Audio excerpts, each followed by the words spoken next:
अचो त प्यार ल सिंधी सिखऊं, सिंधी सिखऊं, सिंधी सिखऊं। सिंधी आयूं, सिंधी ॻाल्हायूं, पंहिंजी ॿोली की न विसारियूं। हिक नंढड़ी आखाणी, सच जी जय जयकार। हिक ग्वाले जो इहो नेम हो त जॾहिं हू खीर ॾुहंदो हो त उन वक़्तु पहिरियां ई बाल्टीअ में पाणी विझी रखंदो हो ऐं पोइ खीर ॾुहंदो हो। इहो कमु संदसि धीअ ते रखियल हो, याने उहा बाल्टी साफ़ करे उन में पाणी विझी अॻियां रखंदी हुई। अहिड़ीअ रीति केतिरो वक़्तु गुज़री वियो।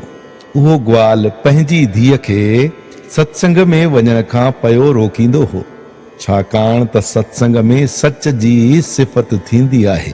जंहिं इंसान जो वहिंवार ई सचो नाहे त पोइ संदसि परमार्थ सचो कीअं थी सघंदो।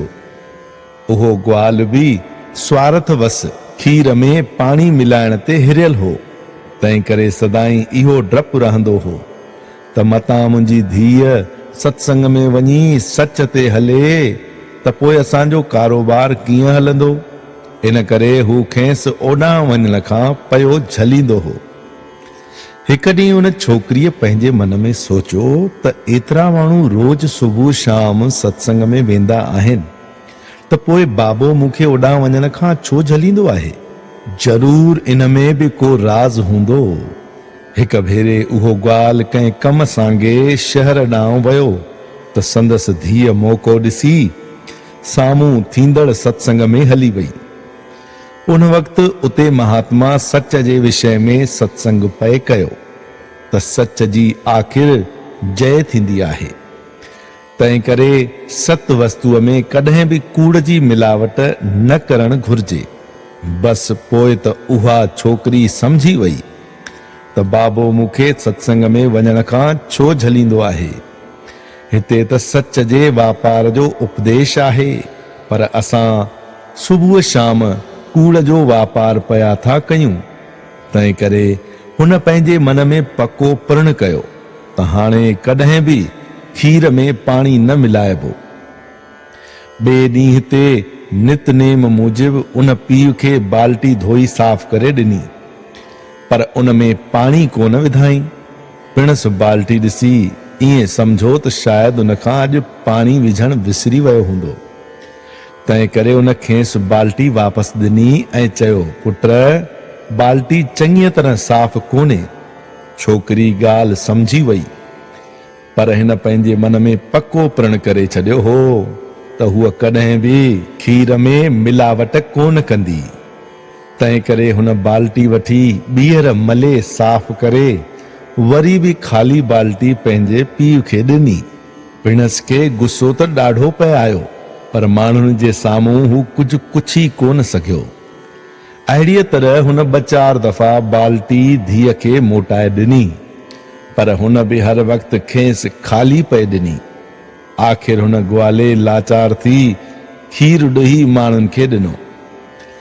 ग्वालो जॾहिं राति जो घर आयो त धीअ ते ॾाढो गुस्से थी खेसि चवण लॻो त अॼु तोखे छा थी वियो हो जो तो हर भेरे मूंखे ख़ाली बाल्टी पए ॾिनी। पक अॼु तूं मुंहिंजे पर पुठ सत्संग ॿुधण वई हूंदीअ। पीउ जा अहिड़ा वचन ॿुधी उन्हीअ चयो त बाबा सचपच अॼु मां सत्संग ॿुधण वई हुयमि जिते सच जी सिफ़त पए हली।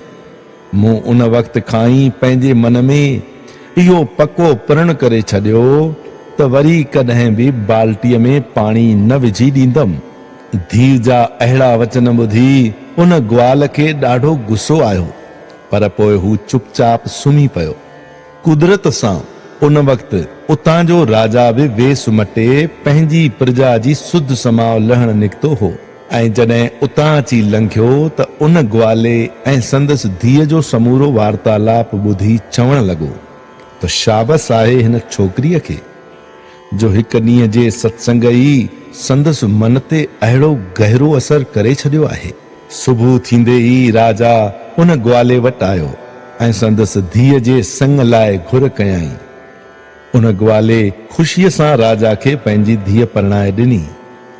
उन हिक ॾींहं जे सत्संग जे प्रभाव सां उहा छोकिरी राज जी राणी बणी ऐं हर तरह जा सुख माणे पंहिंजो जीवन आनंद सां गुजारण लॻी।